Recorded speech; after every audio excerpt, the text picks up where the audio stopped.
All right. Welcome to my podcast, The Real Open House, where we go beyond the front door.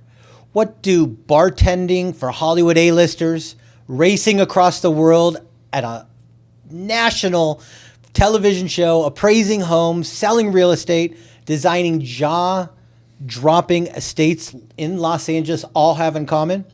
Today's guest proves that life is not linear, and your past experiences might actually be your biggest edge. Rob Diaz is a designer, real estate pro, former Amazing Race contestant, featured in magazines and publications like Architectural Digest, HGTV, Wall Street Journal, and too many to list today. Whether it's a star-rated restaurant or out on the back nine, he truly is next level. I want to welcome Rob Diaz to the show. Thank you, my good friend, for being here today. Thank you. I want to go back to the late 90s and where it all started on the Sunset Strip, bartending to the hottest clubs back when LA had a scene. Mm-hmm. Tell me, tell me about that, because that's epic. I mean, you didn't just bartend at a little shitty bar. You were at the spots of all spots. Yeah. I mean, like every 18-year-old lost kid out there, I needed to put a few bucks in my pocket, right? And so I started running food at the Monkey Bar, which was a wild kind of private exclusive bar restaurant. And then they shut down, and I actually got a job at Sky Bar. They were opening up this thing. I had no idea when I went to the open call. I had a friend of a friend who was kind of in charge of sending some talent there, I guess you'd call it, ended up getting the job as a bar back. And Sky Bar. Yeah, Sky Bar end of 96, beginning of 97. And that was just a wild ride for 7 years, Yeah. Obviously, I started bartending and doing things like that. And I wore a sarong and got people loaded on the Sunset Strip for 7 years. And I think bartending, though, teaches you a great skill set. There's the world happening in front of you, right? People, and it kind of teaches you to read a room pretty quickly. Right. Definitely. And so, I enjoyed that. I met some great people. The guy, head of security there, Mark Panasuk, ended up, we stayed friends. And further down the road, when I got a real estate license, and, he was one of my first calls, are you looking for a house? And he was like, actually, I am. Wow. And this is back in 2007. 2008, market's really starting to not do well. This is the I ended up finding my house in Laurel Canyon for $312,000. That guy. That's how bad it was. And now it's probably worth $5 million. He actually sold it to our friends Christian and Christina. Oh. So they did a swap. He upgraded in size. They still own the house, actually. Unbelievable. So that was cool. So bartending, I mean, you were literally serving A-list ballers. Yes, penthouse parties, after hours. This room. What did this room look like? I mean, everybody from I mean, we had the Miramax Oscar party when Miramax was crushing it. English Patient years, I guess, is vaguely when what it Weinstein was an okay name. Yes, when Weinstein was actually not the man that we know of him today. But NDA agreement signed to go bartend after hours. Yeah, you had to sign a document, and I've seen a lot with these guys. Sean Penn back in the day at Monkey Bar. This is 1994, maybe. Oh my God. Arguments with photographers and all sorts of quiet stuff, and he used to kick people's asses. I mean, back in the day. God bless him. And so I don't know if I saw any firsthand, beatdowns, but that definitely took place. And this is before TMZ. I mean, this is before. Yeah, there's paparazzi. Paparazzi's always been around, but I mean, I don't think there was TMZ. I don't think it was as publicized. There were no smartphones. There was no any of that. I think the nightclub business back then was nice because, there was no bottle service. And I think bottle service is what really started that like division of, I guess you call it the bar class, Yeah, and definitely. Skybar started doing bottle service in the late 90s. But when we opened, there wasn't necessarily it wasn't like a big thing to get a bottle of goose at your table, I think I remember going to Bar One when bottle service started happening. Yeah. I was definitely up the street pre-aiming in the car with the boys. Those are such the good old days. At $20 a drink, my teenage ass couldn't really afford to buy too many of them. But those days, I mean, I thank God there wasn't TMZ, because I'd probably be a household name. I always say, I mean, partying my ass off. What the pressure behind the bar? What did that teach you? Your juggling. Yeah. I mean, those days you were literally being called out.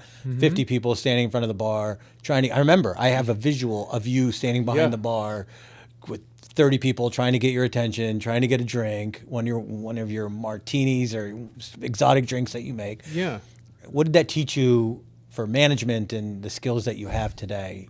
I think like production, producing something producing a drink, I guess you'd call it. It's like I started out as a bar back. So, I started somewhat at the bottom. I guess the bottom is the busboy, but barbacks, the bartenders need the barbacks to supply their wells, to think, ahead of time, to stock the bar, to make sure your well drinks are going to go out. We need to make sure that we have the liquor up there. The hut at Skybar was small. Mm-hmm. So we had to walk 2 flights of stairs downstairs to the inventory room. So, thinking ahead, planning ahead. And as a bartender, 11 o'clock on a Saturday night at Skybar, was packed, right?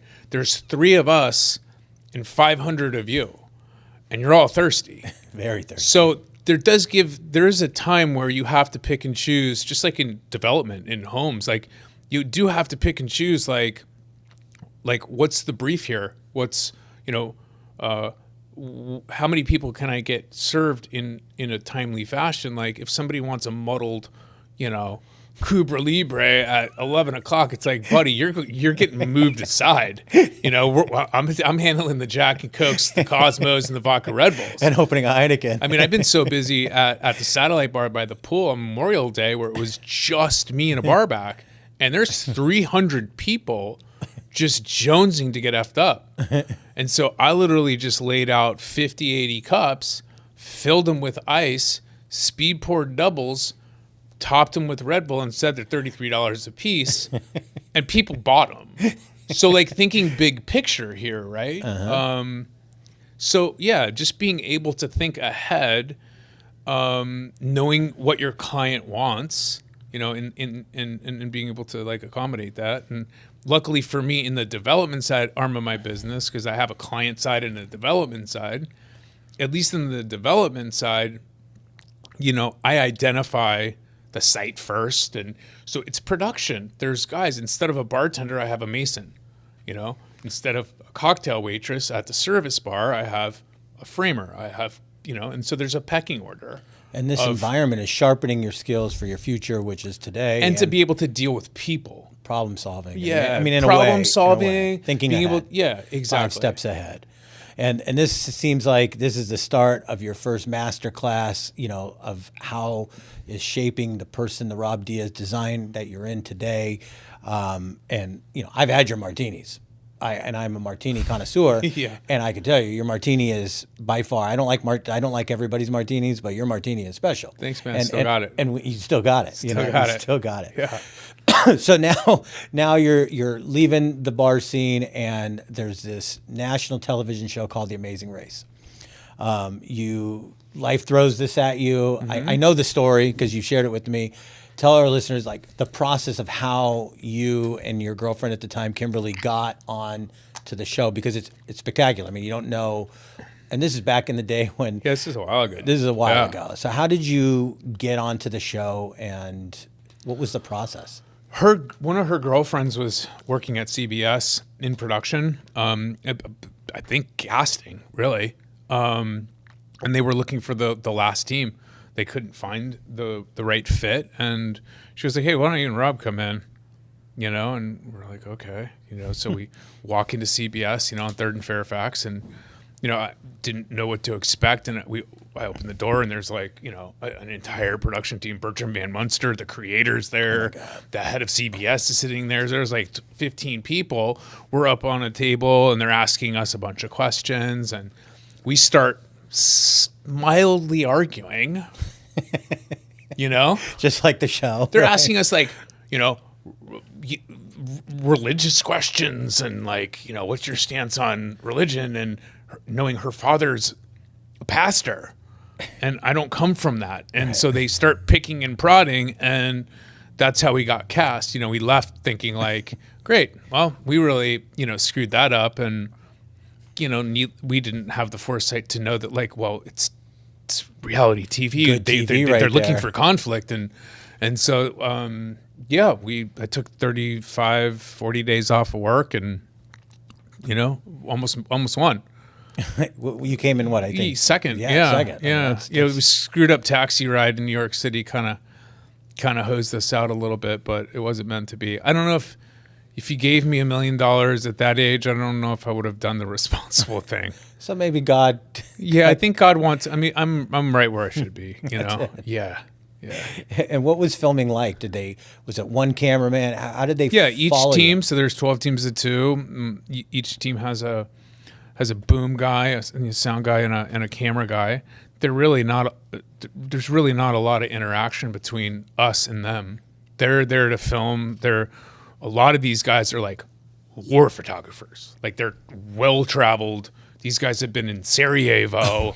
Like to them, this is just like another. You know, they don't even take the malaria shots or pills that you're supposed to take when you fly into Africa. Mm-hmm. You know, they let you know a few days ahead. And they're like, no, we're not even taking those. They're bad for you. And we're like, but what Did you take those malaria pills? We got a bunch of shots for travel shots. Like 3 weeks before we went. Yeah, we got a lot of shots.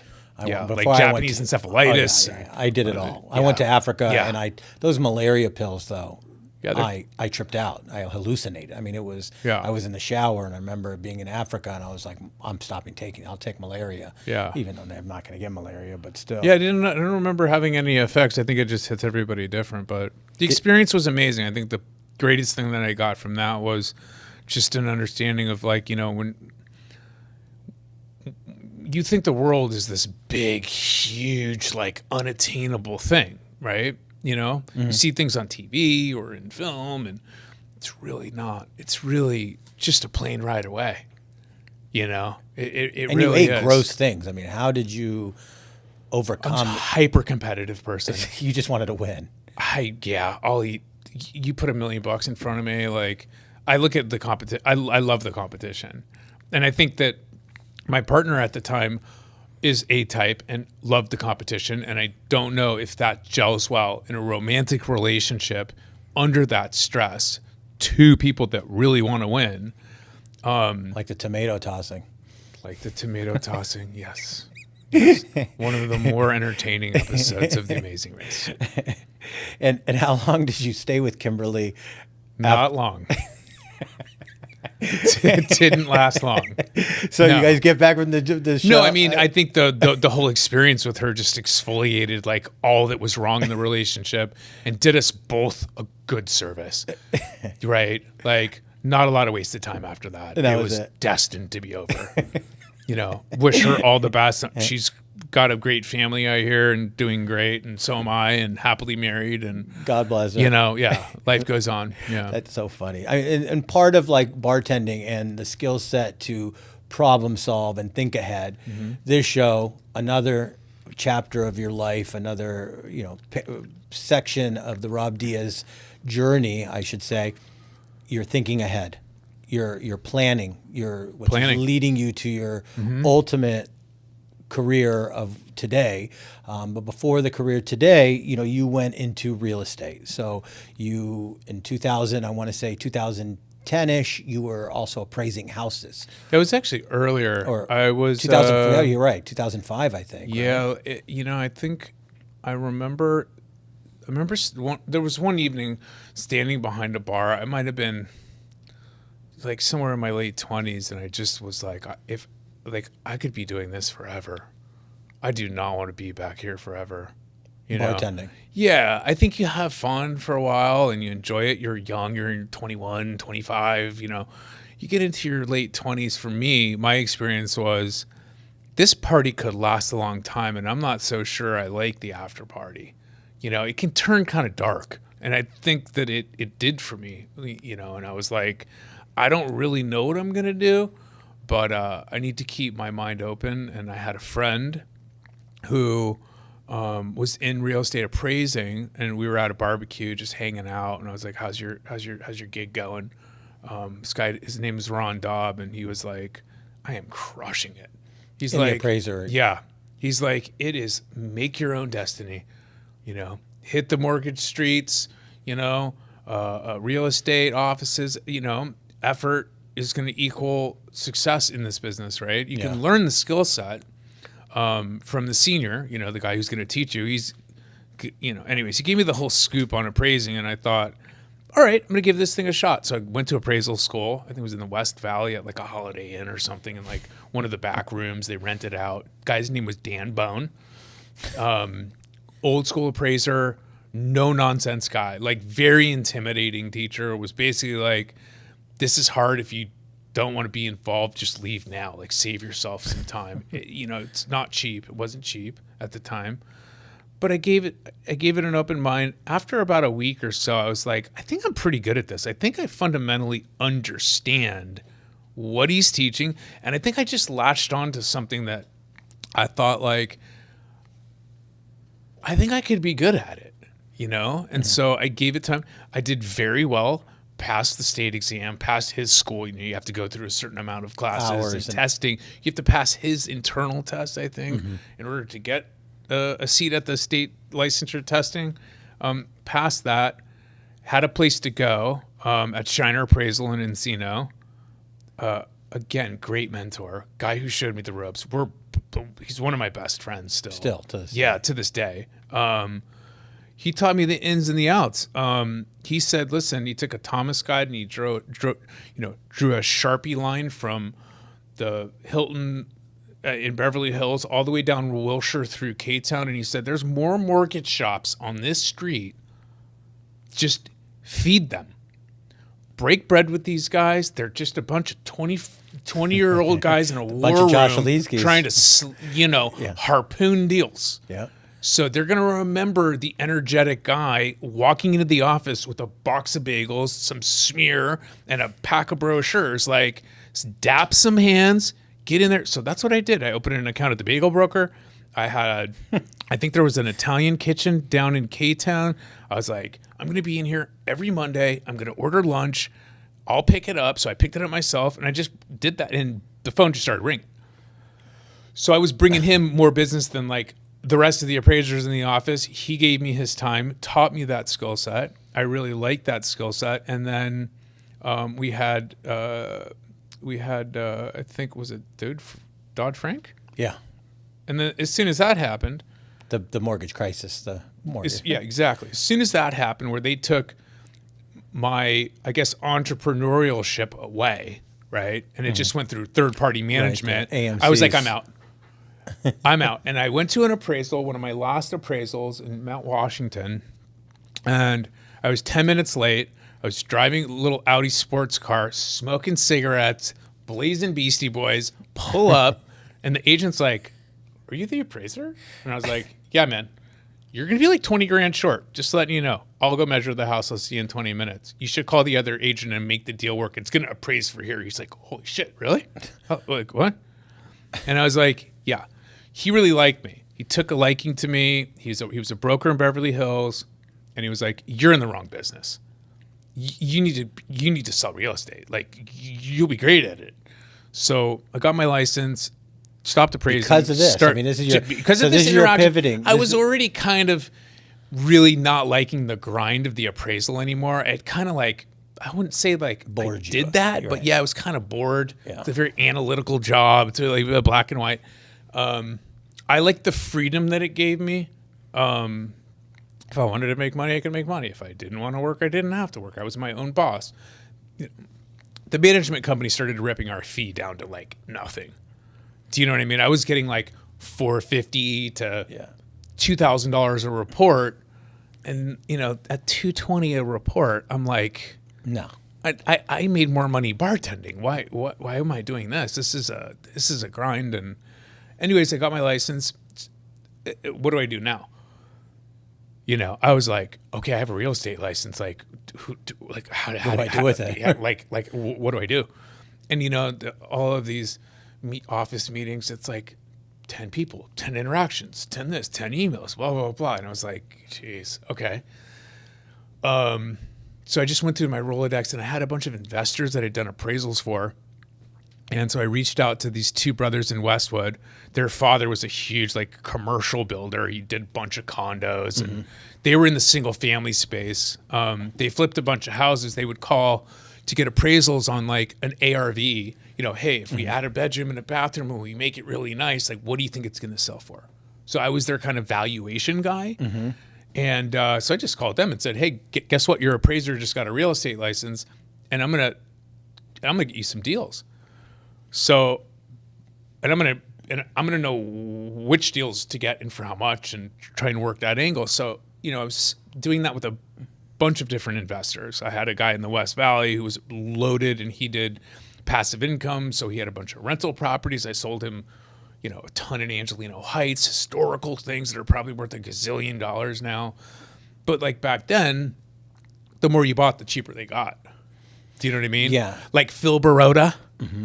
Remember Phil Baroda? Yeah. Agents like that had all the REOs and short sales and all the foreclosures. Hey, I know a family who's super upside down. They're tanking their house to get a short sale low, slide them some side cash.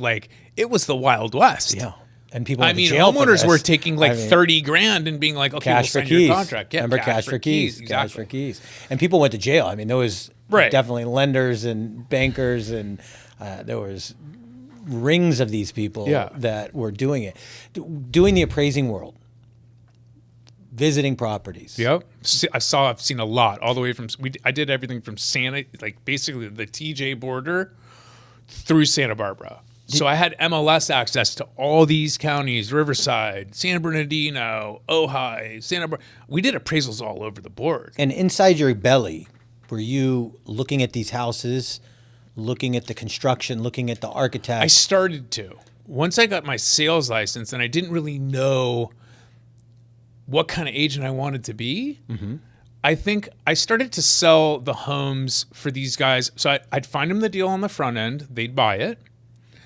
They do their own renovation. They had their own. You were doing wholesale. You were wholesaling for them. Yeah, I was just finding them deals, and then I was the listing agent on the back. That was the deal. I find you the deal. You let me rep the front. You do the work in the middle. I'll list it on the back. And I was like, wow, these things are. I'm selling these things, and they're garbage. I mean, these guys. Quality. Just the whole thing. Just you peel the onion back, and it's like there's mold behind the wall, and. It was just lipsticking a pig. The mantra back then was get in, get out, do it cheap, get it back on the market under FHA guidelines at $417. Oh, yeah. So if they're putting 10% down, $439 used to be a great list price. $479, $520. I mean, those are the deals I was selling. Yeah. We were just doing a more volume. But I remember I sold this house in West Hills, and the house was absolute dog crap. I was like... And it sold for $555. They bought it for $260. They probably put $80, maybe $100 into it. Maybe a little bit of loose change if they leveraged it with soft costs, but not much. And I was like, I think I got to do this. I mean, I knew. Do you know Aaron Pfeffer? Mortgage. Yeah. He's in the mortgage business too. Yeah. He's friends with Dinsky. Yeah, and his sister. He got me my first loan in Sherman Oaks. I bought the house. It was a foreclosure. It was a 9,000 square foot lot in Sherman Oaks, 1,500 square foot house, needed some love for $335. Can you imagine that? No. In Sherman Oaks? I'd buy them all today. They're like $4 million. That's what keeps me up at night. I think about all the houses that we could have bought. There's a handful that I really wish I could have held Lake on Balboa, for example, when those were all under $400,000, man. and they're all $1.2 million for 1,600, 1,500 square foot house now, Yeah. you know. It's wild. It's crazy. So we did that house. This was I got number my one. loan. This First was- one. Did the house. Loved it. Loved getting up in the morning. I knew nothing, right? Now, I did take architectural classes in school, right? Way back to junior high school. Mr. Hughes' drafting and engineering class. Grant had this. Mr. Hughes. Yep. Right before you hit the baseball field, right next to the wood shop class was an architectural class. Drafting tables, rulers, understanding all of everything. It was my favorite class. I was really good at it. Might be the only class I got an A in every year. But I always loved buildings. I always loved clothes. I always loved art. I always loved music and texture. And, my mom taking me to churches in San Francisco and me being like, wow, how the hell did they build that thing? It's so big, Right. And then traveling on the Amazing Race, just seeing things around the world. And so I was like, we're going to do it. We did the house in Sherman Oaks, bought it for $335. I think we spent about $110,000, sold it for $545 in like a week. And I was like, that's it. Like, I'm just going to do this. Like, I What year sold the was house that? What too. year- what So I year? got, so I got the commission. I was thinking like, how do I get the front? How do I get like a partnership on the build, right? Even if I don't have my money and I need to bring a partner in or something, like even just give me 20% of the rip and then I'll list it on the back. I'll make people money. So my main objective for 10 years was how do I make my friends, my family, or any investor willing to give me their ear, like how do I make that money? And what year was this? I wasn't even worried about myself as in the beginning. This is like 2000.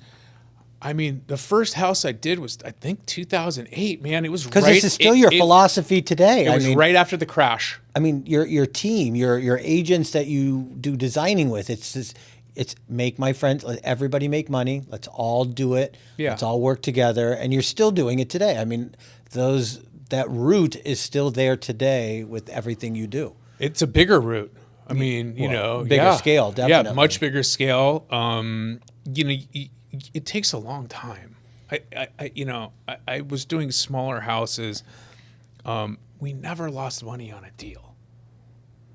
I think that like buying the right thing, my valuation came into, I understood back then what the most probable exit price was, and people believed me because I was a state licensed guy doing that job. Right. Then I think, I learned a lot along the way and the scale just kind of grew incrementally. We hit a point in LA where I felt like the remodel wasn't going to return as much money as a new construction house. Like there's only so much you can add on to a house before it starts to become like either out of scale, the yard shrunken.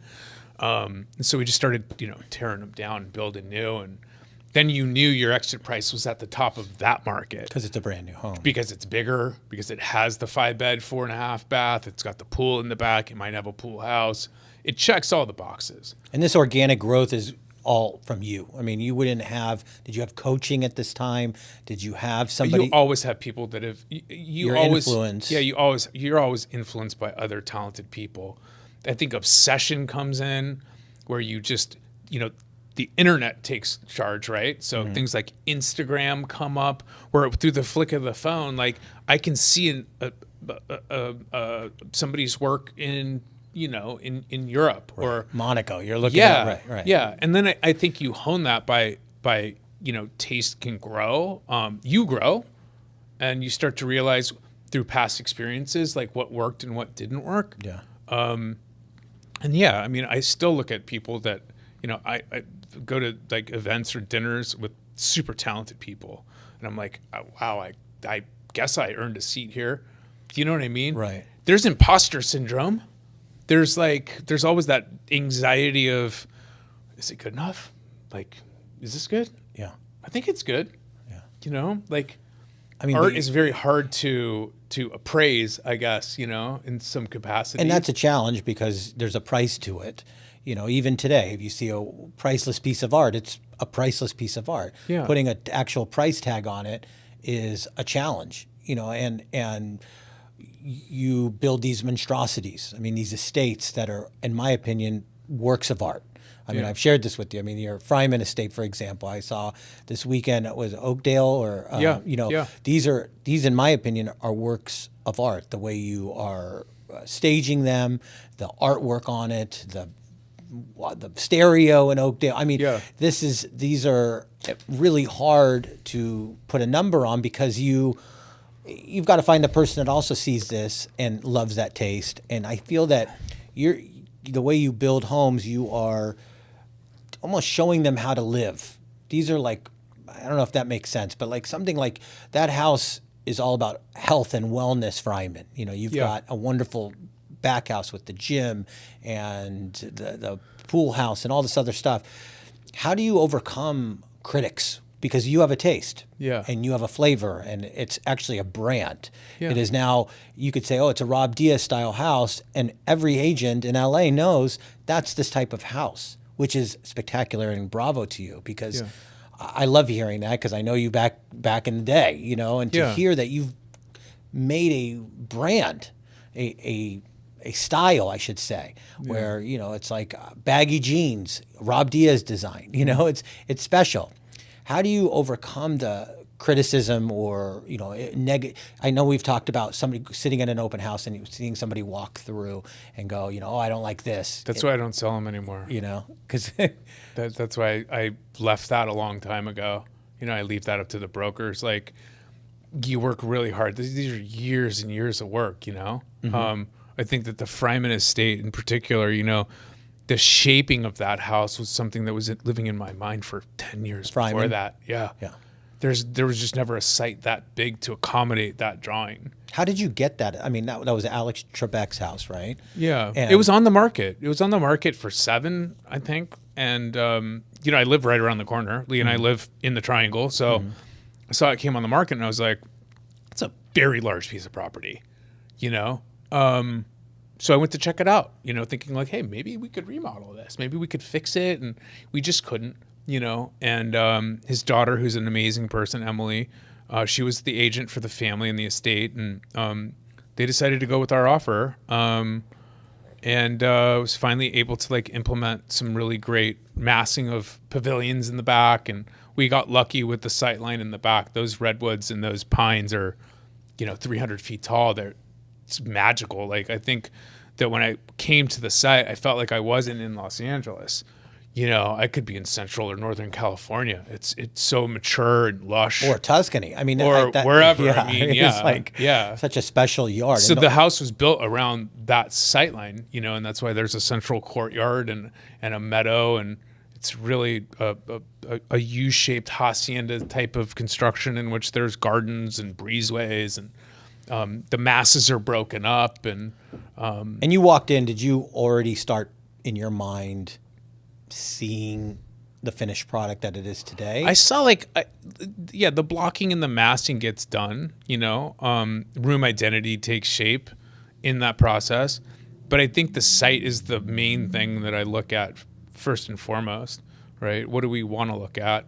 Are there any issues? Like your focal points, because you have these trees, these enormous trees. Fryman can be a little bit of a busier frontage with Laurel Canyon somewhat close by, and hiking people walking down the street, and so we wanted to shelter the potential new owners from that a little bit, and so that's why everything is drawn into the rear courtyard or and it's blocked the rear in the yard, front, right? And you can't see anything through the gates and the hedging, and we went through enormous lengths to crane in, a lot of massive hedging on both sides of a new wall. Right. And I think you do an amazing job with landscaping. I mean, it's landscape first. And and lighting it, and you're, influencing me to really light up my yard and do this stuff. But that house is just sexy. Sexy as F. I mean, I told you something intimate story that I fell in love with this home, that it is so special. The moment you walk in, it is like no other. And I think that inside the design of what you've put into it, the bar, the kitchens. I know you love food. You know, we'll talk about a little about your food, your love for food as well. That's like a whole nother podcast. We could have a whole nother one. Yeah. But do you have special feelings when you walk into every one of your homes? And it's, I go to open houses all the time, but that feeling and those visuals, you know, how do you achieve that? Like, because it's not normal.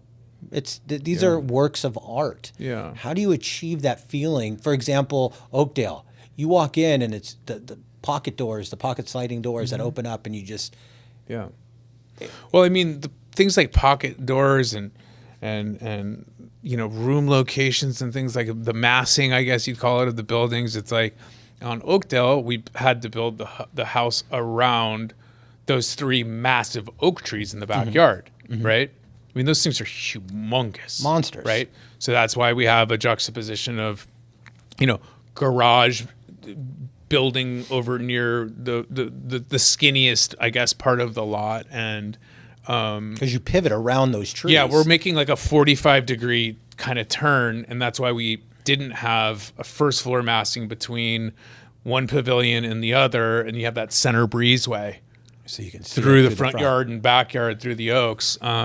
Which was, I mean, we didn't have to do that, but again, I think that the landscape was more important than getting another 100 square feet of house. You know, we already have 7,000 feet of house. I think the building itself was more important to juxtapose right with the land. And how much I'm always building around the site first, like no matter what. Yeah. You know, and your creative control, that's you. This is what you do. Yes, 100%. You are designing. You go to the site. If you know, once you realize like you either want to buy it or you're there with a client. I mean, it's important to get some type of sundial going on or notes taken about, you know, where the canyon sits, where's the sun rising and setting, and you know. And all of those types of things, yeah. I mean, these houses are spectacular. Any new ones coming up? We just finished Oakdale. Fryman's still on the market, and Oakdale just hit the market.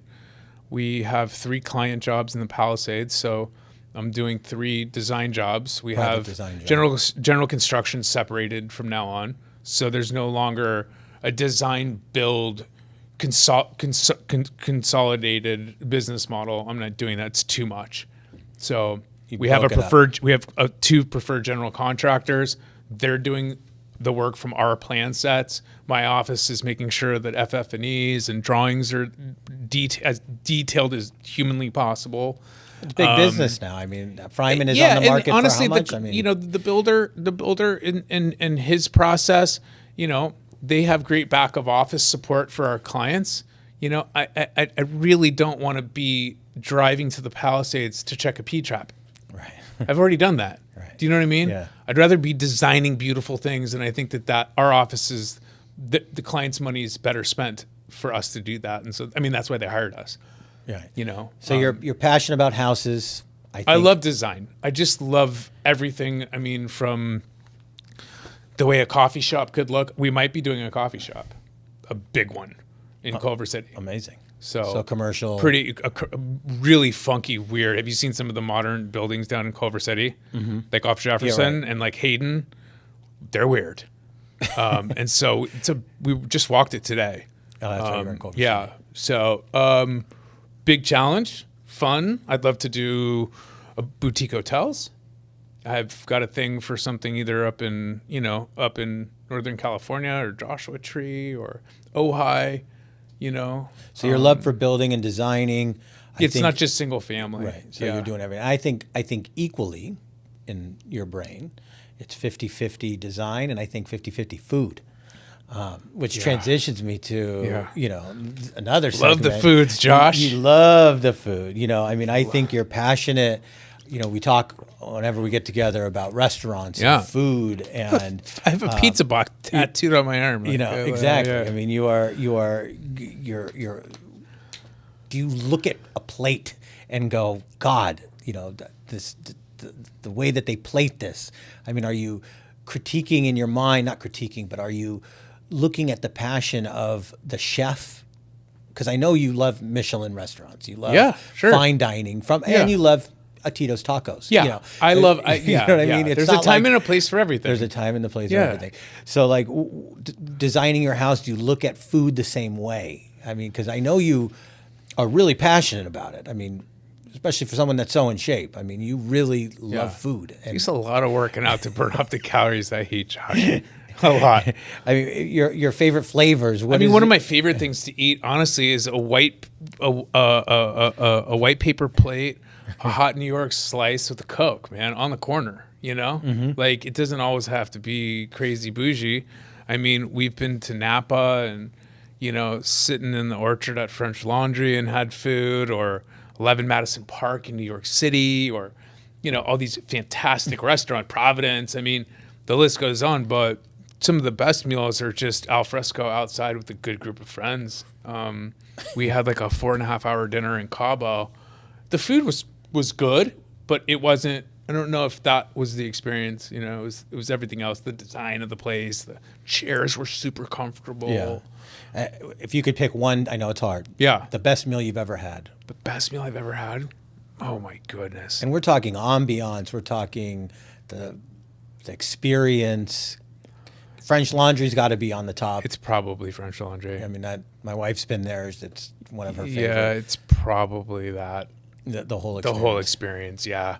Well, like walking through, after you eat, they go into the kitchen. We get to see the kitchen. We get to wave at the Thomas. He's in New York, and he's like, hey, hi, and you're looking at this like perfect execution of cooks in the back, and then you get to walk through the garden. And so I remember one of the first appetizers, but not appetizers, I guess there's like 16 of them because it's all small food, but they put these radishes on these 4 spikes, and it was just a radish, okay? Just a radish. The presentation got you. And I don't know if I've had a radish taste that good before. Was it But I pickled? looked at Lee and I was like, this radish taste this is amazing. Was it a pickled radish or? No, dude. It was just a little pearl radish on top of a like little thin butcher block with 4 spears or whatever, and you just pulled it off. And I was like just kind of blown away at how like again coming into design, like eating great Japanese food, they're not hiding behind anything. The quality's there at the forefront. Yeah. There's not a million flavors on that thing. It's just the highest grade sushi you can get. And you And can I think see that if their in kitchen homes, is, and you can see if their and, kitchen is and dirty. in Yeah. houses you can see the smoke. I can see the smoke and mirrors in some homes where it's like, okay, this was done just layer upon layer upon layer upon zero thought of scale, or where a sofa should lie, or the size of what sofa should be for a home, or a club chair in the corner, like no thought. And then they just millwork you, and then you've got crazy chandelier that's so big for a tiny booth, I mean, I went to a house where they had a great light from Allied Maker, right? One of their most iconic lights, New York Lighting Company. And, the builder tried, but it's like his table's this big and the light fixture's slightly larger hanging over your head. He missed it. Well, yeah, it's like It drive you nuts. it drove me absolutely crazy. And I really liked the builder too. And he asked me what I thought. And I was like, do you really want to know? That's the thing too. It's like, do you really want to know?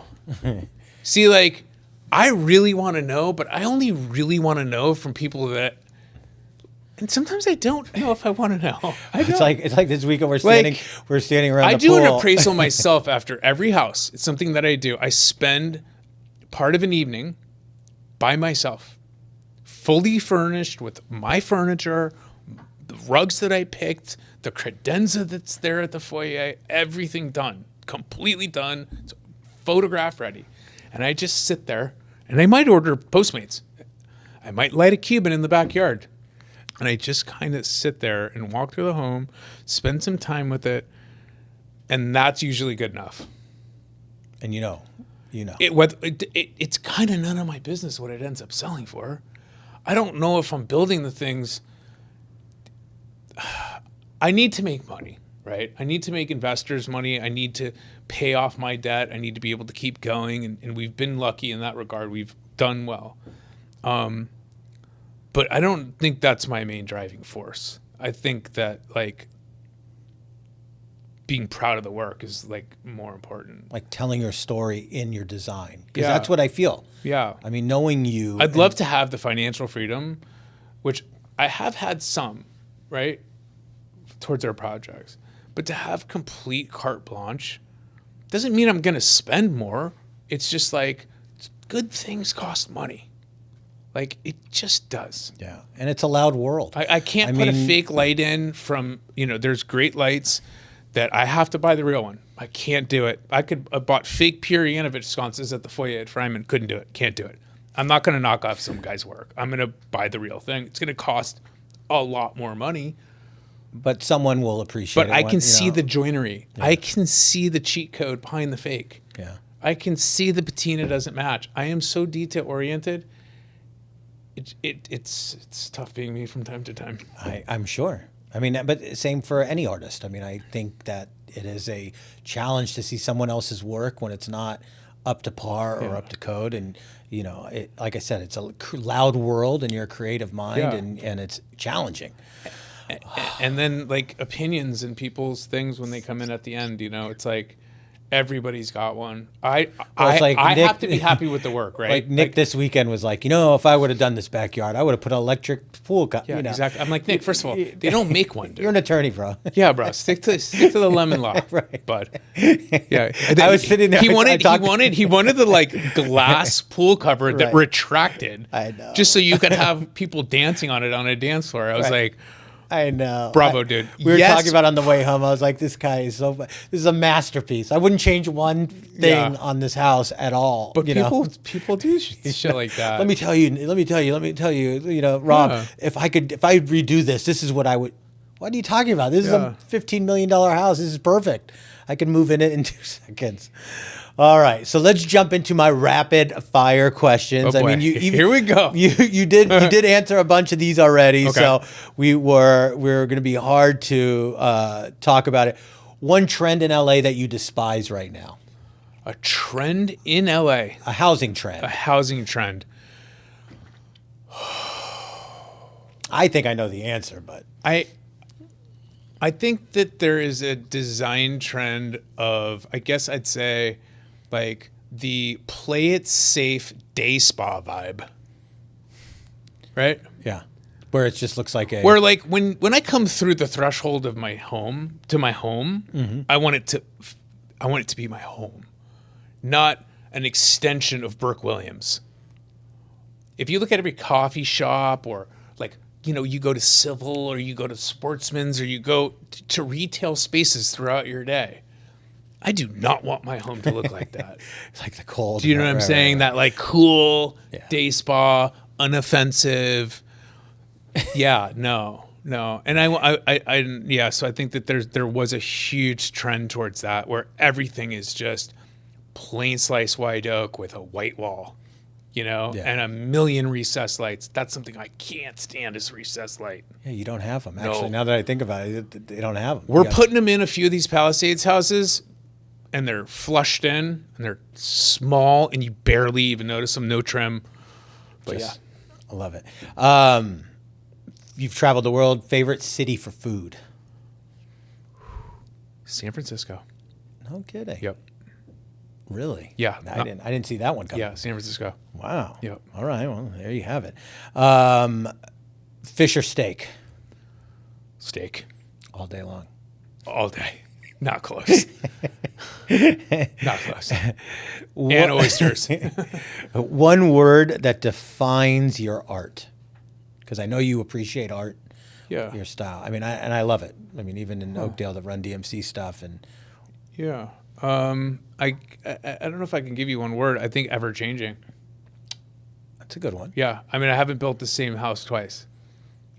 So there's, I have a style to me. I mean, we all have a style. A fingerprint on it, for sure. sure. A fingerprint, but I think that each brief needs to be different and each thing needs to be looked at with a new, fresh set of lenses, I love it. Try new things. So listeners want to find you, follow you on social, see new projects coming out, where can they find you? Studio Rob Diaz. Studio Rob Diaz on Instagram. Yep. www. I love it. And then Instagram's the same. I love it. Yeah, I love man. it. Rob Diaz, from the world's wildest race to designing some of LA's most amazing houses. I thank you. Thank you. Because I know you're an extremely busy man. And this episode is proof that nothing is wasted. And every chapter of your life has brought you to the achievements that you have. I'm proud to know you. I'm proud to be your friend first. And I love hearing your name. I love having guests here bring you up. Thanks. I love seeing it online. I love it all. And thank you again for being here. And if everybody could please subscribe to my podcast on YouTube. You can follow us on The Real Open House on YouTube, TikTok, Instagram, all the above. We have some more guests coming up. I appreciate you guys tuning in. And again, thank you for being on the show. Thanks, Josh. And we'll see you soon.